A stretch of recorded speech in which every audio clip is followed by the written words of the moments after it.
రాష్ట్రంలో మహిళలు ఉచితంగా ప్రయాణించేందుకు వీలున్న ఎక్స్ప్రెస్ బస్సులను అవసరాలకు తగ్గట్టుగా ఆర్టీసీ పెంచడం లేదు.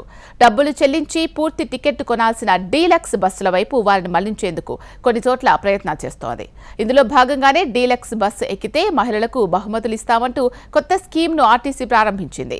హన్మకొండ హైదరాబాద్ మార్గంలో జనగామ డిపో 3 డీలక్స్ బస్సులు ప్రవేశపెట్టింది. ఈ బస్సుల్లో ప్రయాణిస్తే ప్రతి 15 రోజులకు 3 మహిళలకు గిఫ్ట్లు ఇస్తామని ప్రకటించింది.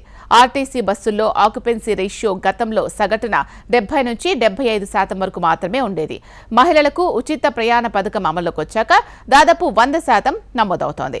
కేవలం ఎక్స్ప్రెస్ బస్సులనే పరిగణలోకి తీసుకుంటే 120% దాటుతోంది. ఆర్డినరీ బస్సుల్లో కంటే ఎక్స్ప్రెస్లో సీట్లు కొంత మెరుగ్గా ఉంటాయి. వీటిలో బస్సు వేగం కూడా అధికం. ఆగే స్టాప్లు, ప్రయాణానికి సమయం కూడా తక్కువ పడుతుంది. ఈ కారణంగానే మహిళలు ఎక్కువగా ఎక్స్ప్రెస్ బస్సుల్లో ప్రయాణానికి ఆసక్తి చూపిస్తున్నారు. ప్రస్తుతం ఇదే అంశం ఆర్టీసీకి ఆర్థికంగా సమస్యగా మారింది.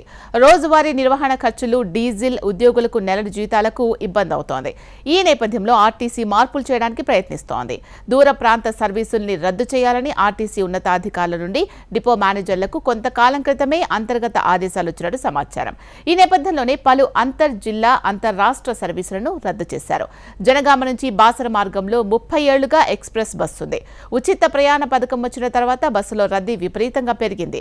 ఫిబ్రవరి మాసంలో జనగామ డిపో ఈ సర్వీసును రద్దు చేసింది.